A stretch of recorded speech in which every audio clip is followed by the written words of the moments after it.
하나님 뭐라고 얘기하냐면 믿음으로 소망을 사라는 거예요. 믿음이 없으면 절대 이 소망을 살 수가 없겠죠. 그렇죠? 생각해보면 전쟁통에 어떻게 밭을 사요? 믿음이 없으면. 하나님이 회복시켜 준다는 그 약속에 대한 믿음이 없으면 어떻게 우리가 밭을 살 수 있겠습니까?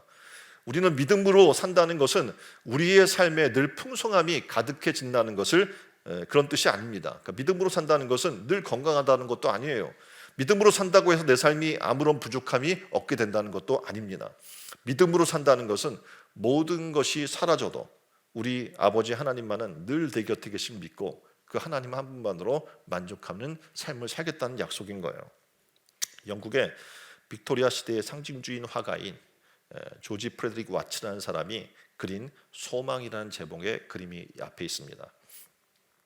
자, 이 그림의 모습을 이렇게 보게 되면 둥근 모양의 지구 위에 한 여인이 외롭게 앉아 리라를 지금 연주하고 있습니다. 그 여인의 눈에는 수건이 감겨져 있죠. 앞을 보지 못한다는 얘기예요. 리라의 줄은 모두 끊어지고 오직 한 줄만 남아 있습니다. 그녀가 입고 있는 옷은 살이 다 비칠 정도로 얇은 천입니다. 둥근 지구 위에 앉아있는 이 여인은 불안해요. 왜냐하면 조금만 지구가 흔들려도 어디론가 쓰러질 것만 같아서 위태위태해 보입니다. 그래서인지 왼발은 떨어지지 않기 위해 오른쪽 종아리를 감아 올리고 있습니다. 발에는 신발조차 신지 않았어요. 모든 것이 너무나도 가혹한 여건인 거예요. 하나하나 살펴보게 되면. 그런데 그녀를 둘러싸고 있는 모든 것이 절망뿐입니다.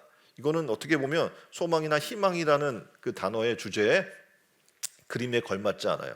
어쩌면 절망이라는 그림이 더 어울릴지 모릅니다. 그런데 이 그림을 와츠는 소망이라고 불렀습니다. 그녀는 하나밖에 남지 않은 현으로 음악을 연주하기 위해서 안과 힘을 쓰고 있습니다. 그리고 그 소리를 듣기 위해 온 신경을 곤두세워 귀를 기울이고 있는 겁니다. 마치 그녀의 몸이 악기 속으로 들어갈 것처럼 말이죠. 그리고 자세히 보아야 알 수 있는 것은 그녀의 등 뒤로 아주 희미한 별이 하나 그녀를 비추고 있습니다. 해나 달도 없는 그런 하늘에 홀로 떠 있는 그 별은 빛마저 다 잃어가는 것 같지만 여전히 초라한 빛을 비추고 있는 거예요. 많은 것을 잃어버린 현실 속에서 그녀는 아름다운 희망을 노래하고 있습니다. 이 그림은 오랫동안 잊혀졌어요. 그랬다가 20세기 후반부터 3명의 위인들에 의해서 다시 조명이 되면서 많은 사람들이 이 그림을 이야기하고 있어요. 소망을 얘기하고 있는 겁니다. 첫 번째 인물은 누구냐면 미국 흑인 인권 운동을 이끌었던 마틴 루터 킹입니다. 1959년에 자유행진에서 이 그림을 그는 언급합니다. 그러면서 흑인들에게 희망을 이야기했어요. 그러니까 절망적 이 상황 가운데에서도 우리는 뭐가 있다? 소망이 있다. 이걸 얘기한 거죠. 두 번째 인물은 남아공의 넬슨 만델라입니다. 그는 26년간 감옥 생활을 하게 되죠. 그리고 그 그림을 감방 벽면에 걸어놓고 이 그림을 보면서 소망을 이야기했다고 합니다.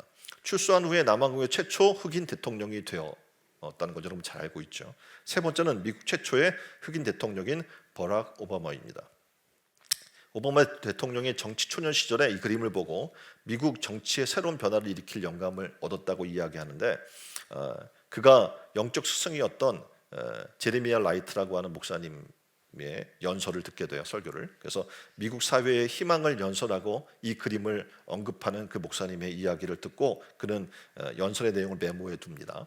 그리고 2004년에 민주당 전당대회에서 이를 이용해서 어떻게 소망을 얘기하는 부분을 얘기했죠.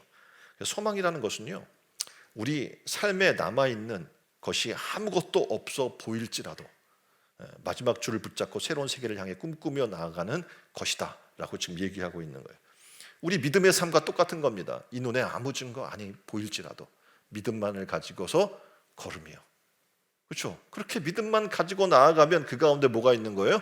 소망이 있는 줄 믿습니다.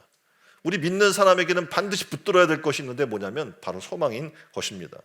해와 달과 별들이 모두 사라진 캄캄한 밤처럼 보일지라도 거기에 희미한 불빛 하나는 우리를 향해 비추고 있습니다. 기쁨을 노래할 수 있는 줄이 다 끊어진 것처럼 보일지라도 아무 노래도 연주할 수 없는 상황처럼 보이지만 마지막 남은 한 줄로 희망을 노래할 수 있다는 거예요. 내 삶에서 모든 것이 다 사라진 것처럼 보일지 모르지만 마지막 내 몸에 휘감고 있는 얇은 천조각이 남아서 내 몸을 휘감아 주고 있다는 얘기죠. 이런 상황을 비극적으로 바라보면 한없이 초라해지고 한없이 절망적이고 마치 남은 그 작은 것 하나를 붙드는 것이 정말 미련해 보일지 모르지만 오늘 말씀은 그겁니다. 여전히 우리는 소망 가운데 노래할 수 있다. 소망을 붙들면. 히브리서 13장 5절에 보면 이렇게 이야기해요. 돈을 사랑하지 말고 있는 바를 족한 줄로 알아. 그가 친히 말씀하시기를 내가 결코 너를 버리지 아니하고 너희를 떠나지 아니하리라 하셨느니라. 내 주변의 모든 것이 사라질지라도 하나님은 약속하고 있는 거예요. 내가 너를 결코 버리지 않고 떠나지 않겠다. 이 약속을 붙들면 우리는 어떻게 해요? 그 약속에 대한 믿음으로 말미암아 소망 가운데 거하는 사람이 될 줄 믿습니다. 오직 우리 아버지이신 하나님, 세상의 주인이신 하나님, 우리에게 있는 그분만이 유일한 소망이 되는 줄 믿습니다. 믿습니까? 지금 우리는 너무 힘든 시대를 살고 있어요. 많은 사람들이 우울증에 걸려서 벗어나지 못하고 언제 끝날지 모르는 이 코로나로 인해서 불안해하고 살고 있습니다. 위기 시대인 만큼 우리의 기대도 한없이 추락해요. 아까 청년의 시대의 용어들, 세대의 절망감을 얘기한 용어들을 묵상 영상에서 봤잖아요. 그렇죠? 이생망부터 시작해서 우리는 소망이 없어요라고 이야기하는 거예요, 다. 그렇지 않아도 지금 어려운 이 시대에 취업도 안 되는데 취업 한파라는 말이 있었는데 코로나로 인해서 취업문은 더 좁아지고 아르바이트 일자리조차 구하기 힘든 시대가 되었습니다. 그래서 요즘은 취업 한파라는 말 대신에 취업 빙하기라는 말이 생겨났습니다. 그러니까 직장에 취업하고 가정을 꾸린다고 하더라도 내 집 마련은 더 어려워진 거죠. 그래서 서울 주택 시장이 조정 국면에 들어섰는데 KB 부동산이 내놓은 보고에 따르면 서울의 중산층이 내 집을 마련하기 걸리는 시간이 14년이래요. 아무것도 안 먹고 모으기만 하면 14년 정도가 걸린다는 거죠.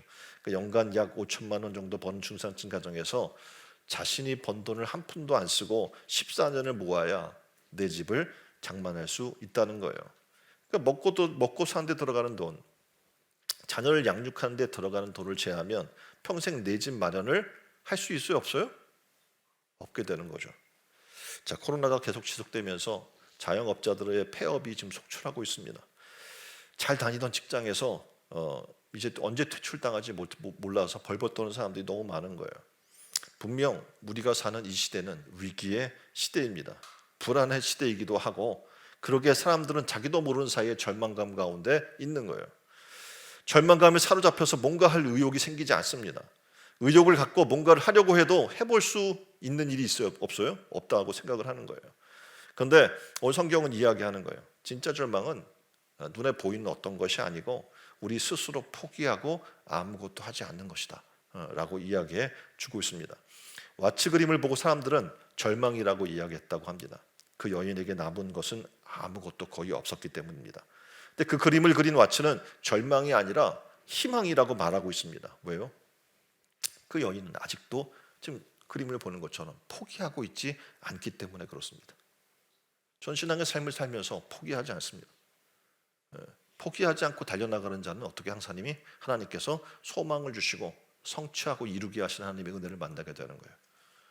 신촌 은혜로운 교회 성도 여러분, 포기하지 마십시오. 사명도 포기하지 않고 여러분의 삶의 어떤 하나하나의 일도 포기하지 마세요. 하나님 반드시 그 일을 어떻게 해요? 이루어 주실 줄 믿습니다. 그래서 희망은 그냥 찾아오는 것이 아니라 아까 이야기하는 것처럼 예레미야가 전쟁통에 밭을 사는 것과 같이 어떻게 해요? 그렇게 쟁취해 나아가는 거예요. 믿음은 불가능 가운데서 가능을 바라보는 거죠. 그 믿음은 가능한 것을 하는 게 아니라 불가능한 것을 하는 것이기 때문에 그렇습니다. 내 주변을 바라보면 온통 공허함 투성이고 내 주변을 바라보면 온갖 절망적인 상황뿐이라고 할지라도 나에게 다가오시는 하나님을 우리는 기대하는 거예요. 그래서 우리가 가지는 소망의 근거는 내게 있는 것이 아니고 하나님께 있는 줄 믿습니다. 죽음의 수용소에서라고 책을 쓴 빅터 프랭클이라고 하는 사람이 있습니다. 2차 세계대전 당시에 아우슈비츠 강제 수용소에서 3년간 수감되어 있었습니다. 그는 안에서 수감자를 바라보면서 이렇게 결론을 내렸어요. 마음으로 포기한 사람은 곧 쇠약해졌고 소망을 가진 사람은 끝까지 살아남았습니다. 혼자만 소망을 가진 것이 아니라 도리어 절망 가운데 있는 사람까지 도와주었습니다. 그래요. 그러니까 소망 있는 사람은요, 끝까지 살아남을 뿐만 아니라 다른 이도 세워주는 사람이 됩니다. 반면에 소망을 잃어버린 사람은 금방 쇠약해지는 겁니다. 세상의 소망도 그렇게 힘을 가질지언정 우리가 믿음으로 사는 사람 아닙니까? 그래서 믿음으로 우리는 소망을 이뤄나간 여러분 되시기를 주님의 이름으로 축원드립니다. 시편 146편 5절에 보면 이렇게 말씀해요. 야곱의 하나님을 자기의 도움으로 삼으며 여호와 자기 하나님에게 자기의 소망을 두는 자는 복이 있도다. 믿음으로 소망을 두는 여러분은 복 있는 사람인 줄 믿습니다. 우리는 하나님의 백성입니다. 하나님의 자녀입니다. 우리가 하나님 아버지를 우리 아버지로 여기고 소망을 둔다면 아무리 힘든 상황이라고 할지라도 이겨내지 못할 것이 없는 줄 믿습니다. 자, 힘들 때 힘든 상황만 보지 마세요. 우리의 삶에 하나님이 비춰주시는 조그마한 희망의 빛을 찾아보시길 바랍니다. 분명한 것은 하나님께서 살아계신 그 하나님께서 우리와 함께 하신다는 사실이에요. 그리고 하나님께서 어떻게 해요? 우리에게 빛을 주시고 소망을 주시는 줄 믿습니다. 옆에 분에게 얘기합시다. 조금만 더 힘을 내봅시다. 우리는 그리스도인입니다. 그리스도인은 소망을 가진 자입니다. 시편 43편 5절에 너는 누구에게? 하나님께 소망을 두라. 이렇게 얘기해요. 하나님께서 우리에게 소망이 되시고 예수 그리스도는 우리의 희망이 되시기 때문에 그렇습니다. 옆에 사람에게 얘기합시다. 당신은 하나님께 소망을 두십시오. 신촌 은혜로운 교회 성도 한 분 한 분 모두가 지금 이 소망의 달을 걸어나가면서 하나님께 소망을 두고 사시기를 주님의 이름으로 축원드립니다.